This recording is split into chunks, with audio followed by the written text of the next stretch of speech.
morning Emil. He who is silent is forgotten. He who does not advance falls back, and he who stops is overwhelmed. The condition of standing still is the beginning of the end. Hello and welcome to another exciting episode of The Eagle, Nigeria's foremost anti-corruption program. I am Aisha Mohammed, and presenting with me is Sheyi Folarin. Hello viewers and welcome to the program. Aisha, what have we started today's lineup with? Well, Sheyi, we have a whole lot of reports, including the one on a $713,000 fraud involving a businessman, an update on the $1.5 million fraud case involving a United States-based lawyer.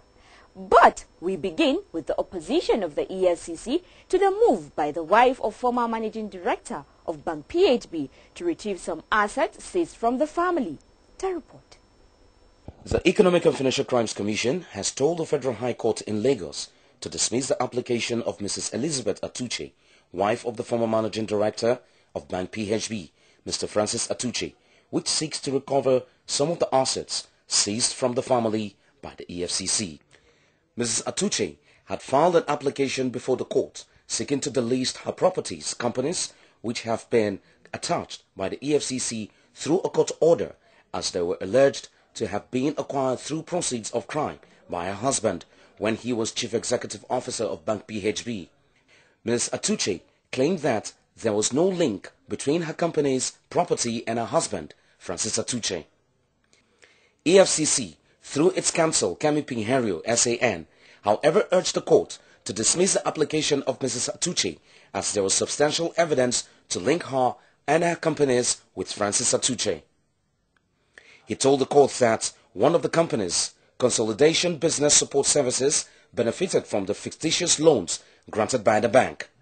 He also told the court that Mrs. Atuche failed to tell the court the nature of business the company does. Pinheiro told the court that the companies served as front for Mr. Atuche, with which he siphoned billions of naira from the bank. Pinheiro also urged the court to dismiss the application of Platinum Capital, a company owned by Elizabeth, for lack of diligent prosecution. Pinheiro argued that if the application to delist the attached property was granted, it would amount to premature determination of the charges against the accused person, especially counts 38 to 44 of the amended charge, where the accused persons featured prominently. However, counsel to Mrs. Atuche, Nnamdi Dingba, told the court to uphold the application as he said there was no link between the companies and Mr. Atuche.